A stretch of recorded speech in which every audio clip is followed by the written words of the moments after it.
Share a moment in your career when you felt genuinely overwhelmed by stress. What did that look like for Top three priorities for that day, the way I stay focused on what really matters. you? Stress at work often comes from the external pressure, like you have a deadlines to manage, everybody has some of the expectations from you. It's about recognize when I'm being unrealistic with my expectations of myself. Perfect thing is not a statement. We Definitely. all are imperfect. Matlab, Motivating yourself for tomorrow, making your mindset to get ready for the tomorrow is also one way to do it. I think my biggest piece of advice is to start small. It's about making small manageable changes. Start by identifying one area where you can create some breathing room, maybe a task that's not a priority. Have to fix everything at once. Welcome back to the HR Unscripted, everyone. Today, I'm really excited because we have a special guest with us, Neha Sharma. Because we have a special guest with us, someone who brings so much insight and experience to the table, Neha Sharma. She's been with us for quite a while, and today we are talking about something we all face, that is stress at work. So, Neha, welcome to the show. How are you doing today? Hello, thanks for having me in this show, and I'm doing great, and I'm excited to dive into this topic. It's something I think we can all relate to. Absolutely, we all had those days where stress feels like it's taking over, and that's why I wanted to have this conversation with you. Because it's not just about acknowledging stress, it's also about how we handle it. So let's dive in. To start, Neha, I want to ask you something real. Can you share a moment in your career when you felt genuinely overwhelmed by stress? What did that look like for you? And how did you manage to push through it? Yeah, sure. I can think of one time that stand out. It was about a year ago, and I was juggling multiple projects with tight deadlines. And I remember feeling like was constantly on edge, like there was never enough time in a day. I was snapping at people around me, and I just wasn't myself. What happened to me was stepping back and really breaking things down. I realized that I wasn't setting realistic boundaries. So I started with small things like blocking out time on my calendar for deep work and making sure I was taking real breaks, not just working through lunch. It wasn't easy, but that made a huge difference. Really, really, definitely, because you're highlighting the main aspect, taking a step back from your work, right? And setting boundaries is really very important when you are juggling with a lot of things. Because, but like, it's something that many of us forget to do in the moment. And when we're speaking of the realistic practices, so now let's talk about that. What are the realistic practices that you have done? Like, what's one habit you have built in your work day to help manage stress on a daily basis? Something that anyone listening can start doing it right now. One thing I swear by my morning routine, I start my day with 10 minutes of mindfulness. It's not a full down, full blown meditation or anything, but just sitting quietly with my thoughts, reflection on what I need to focus on that day. It's helped me to center myself because the chaos begins. And also make sure to write down my top three priorities for that day, the way I stay focused on what really matters. That can be a great tip because setting those priorities can really shape how you approach your work, right? So now let's talk about something a bit deeper. Like stress at work often comes from the external pressure, like you have a deadlines to manage, everybody has some of the expectations from you. Even sometimes we always heard about office politics. To all our viewers, Nirogam don't indulge in any office politics. We don't have any office politics right now, but definitely that's a way. Every office has some certain things that's going on as a politics, but sometimes we put unnecessary pressures on ourselves. So Neha, have you ever caught yourself being your own biggest source of stress? How do you deal with that inner pressure? Of course, all the time. I think a lot of us can relate to being our own toughest critic. And for me, it's about recognize when I'm being unrealistic with my expectations of myself.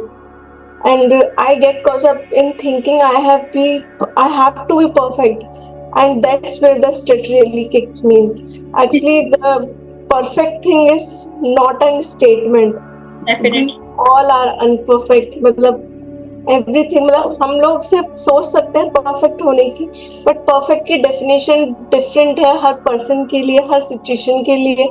तो that is really different perspective.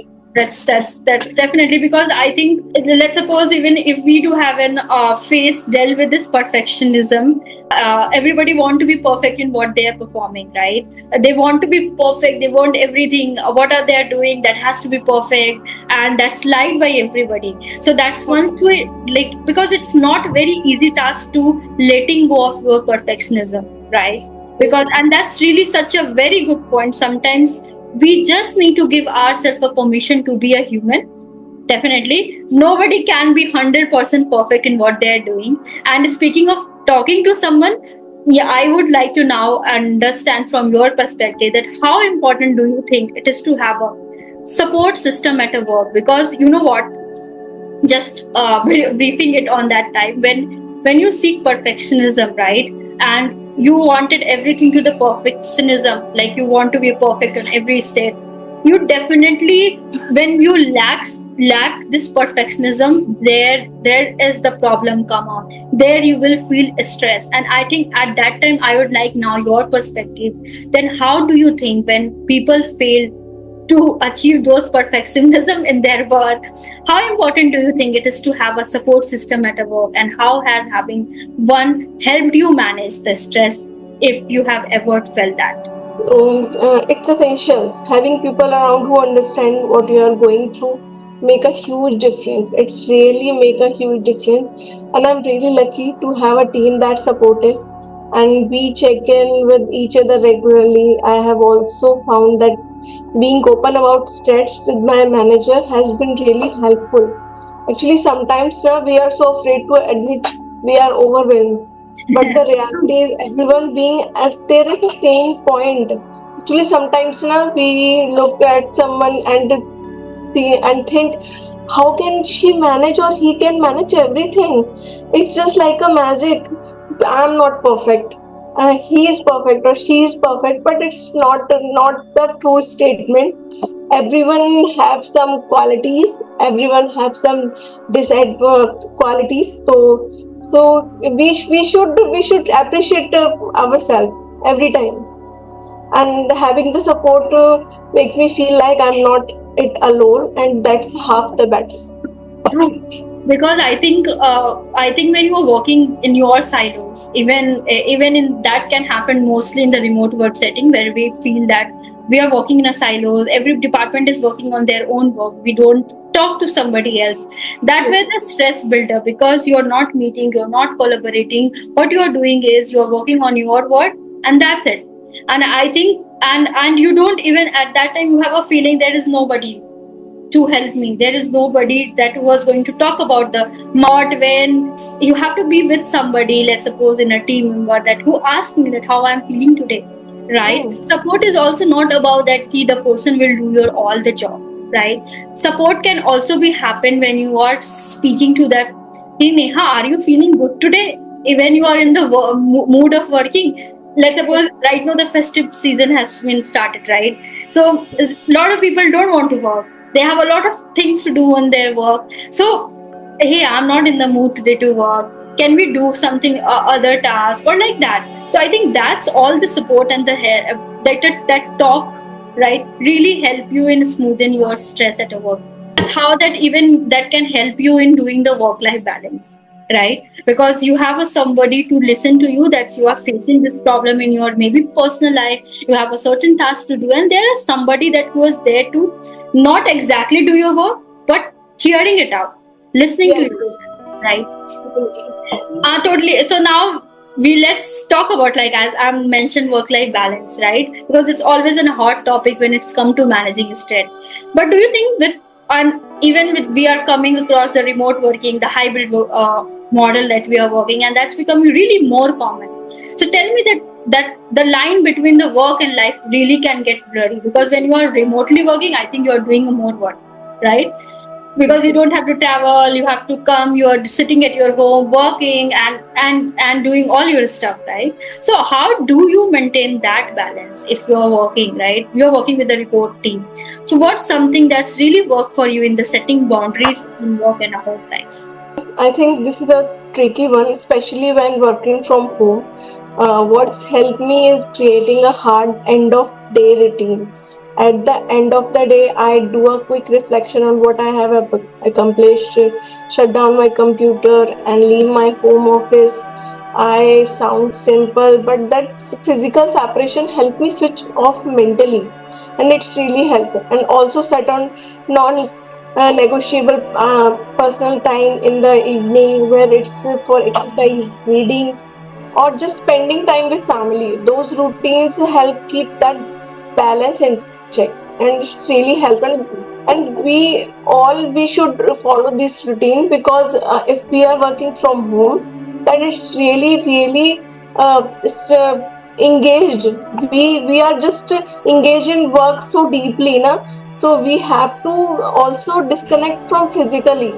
So it Definitely. will help. So to all our viewers, that's really a very great strategy that you should be disconnecting yourself from the physical world. When your time ticks, let's suppose if you are working till 4, Neha is working till 5. If the clock ticks 4, close your laptop. Even close before 5 minutes. So that's a good strategy so that you can manage your work-life balance. Definitely. And I think closing the workday with the intention that okay, tomorrow I will work on this. Okay, it's okay, just motivating yourself for tomorrow, making your mindset to get ready for the tomorrow is also one way to do it, right? And I think a lot of us always forget to that, especially when our office is just a few feet away. Okay, it's okay, let me work for an half an hour. No, don't do that, because that's also create another stress, right? Because, and don't ever forget that you have a family, you have a person, you have a thing that you have to do across the work. So I think you need to prioritize your work in a day that you can be maximum productive, and you are also not very stressful about your work. So that's, let's now, before we wrap up, I want to last ask you one last question about that. For someone who is listening, who is feeling overwhelmed with the stress right now, what's the one piece of advice you would give them to start managing it better? I think my biggest piece of advice is to start small. When you are overwhelmed, it is easy to think you need a complete overhaul of your life. But reality is it's about making small manageable changes. Start by identifying one area where you can create some breathing room. Maybe it's taking a real lunch break or saying no to a task that's not a priority.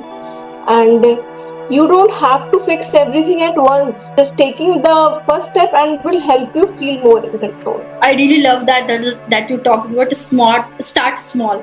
You don't need to do all 10 or 20 tasks at a one go, right? Yes, But you need to take back control bit by bit. If you prioritize your thing, do your things, and if you are feeling overwhelmed, talk to somebody, because talking to somebody really can help you, right? And I think there are a lot of boundaries that you can create in your working side, right? When you are working, you have to make a boundary that no, I have to work till there, I have a certain task. Create a checklist of your own task, and that all are the very key step that when you are managing your skills. So to our viewers, we have already created 2 more videos on it, how to manage stress at a work. I would also like you to encourage to watch those videos, where also I have interviewed one of my another colleague, Bea, that she talked about at how she is managing stress at her work.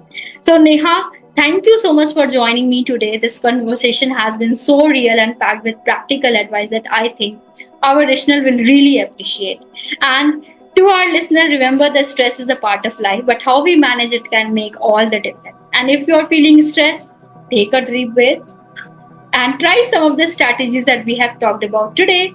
And thank you, Neha, again for joining in today. thank you so much for having this show. Thank you. Thank you. Thanks. That's all for our today episode of HR Unscripted. If you found this helpful, don't forget to subscribe, share the episode with your colleague, and let's Keep liking this video.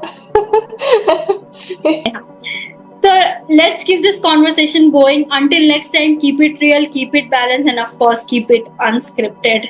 That's what we are doing. And Neha, thank you so much. Bye bye. Take care, everybody. And we will see Neha in more episodes. Definitely. Okay, guys. Bye bye.